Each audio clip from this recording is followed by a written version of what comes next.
सबसे पहले आप ये वीडियो देखिए, किस तरह से एक कलयुगी बेटा अपने ही बाप को लात घूंसों से मार रहा है।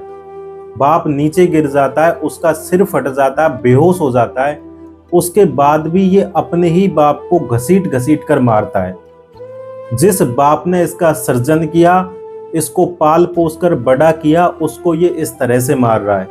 और जिस माँ ने इसको अपने खून से सींच कर बड़ा किया, उस माँ से ये कहता है कि मैं तुझे विधवा कर दूंगा, तू विधवा हो जाएगी, मात्र कुछ पैसों के विवाद के कारण। हमारी भारत भूमि, हमारा भारत देश श्रवण कुमार जैसे मात्र पितृ भक्तों का देश है, भगवान श्री राम का देश है, जिन्होंने अपने पिता के वचन का पालन करने के लिए सारे राजपाट को एक तिनके की तरह त्याग दिया और 14 वर्ष वन में बिताए।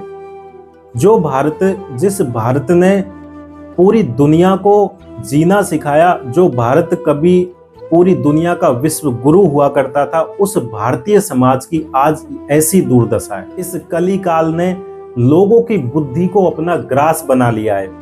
चारों ओर अधर्म दिखाई देता है, चारों ओर व्यभिचार दिखाई देता है।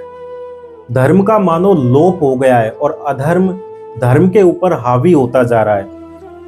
जिन माता पिता की वजह से संतान का वजूद है, वो अपने माँ बाप को गाली दे रहे हैं, अपने माँ बाप को मारते हैं, पीटते हैं, अपने धर्म को गाली देते हैं, अपने देश को गाली देते हैं। और हमारा भारतीय समाज एक गर्त में जाता हुआ प्रतीत हो रहा है। ये कैसी विडंबना है हमारे भारतीय समाज की, जहां भगवान श्री राम के जैसे आज्ञाकारी पुत्र हुए हो, जो भगवान श्री राम की भूमि हो, जहां श्रवण कुमार जैसे माता पिता के भक्त हुए हो, उस भारत भूमि पर, उस भारत देश में आज हमको हजारों वृद्धा आश्रम की जरूरत है।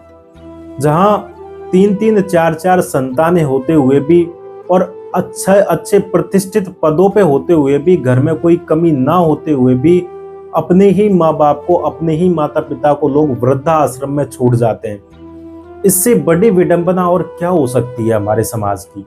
और अगर इसी तरह अधर्म हमारे भारतीय समाज में धर्म के ऊपर हावी होता रहा, अगर इसी तरह से व्यभिचार होते रहे, तो हमारा भारतीय समाज कैसे इस गर्त से बाहर निकलेगा।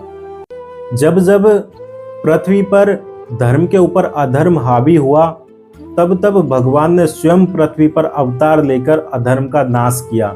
इसलिए मेरी भगवान से यही प्रार्थना है कि हमारे समाज में अधर्म का नाश हो और फिर से धर्म का शासन स्थापित हो, इस तरह के सारे व्यभिचार बंद हो, ताकि हमारा भारत फिर से विश्वगुरु बनने के पथ पर अग्रसर हो सके। राधे राधे।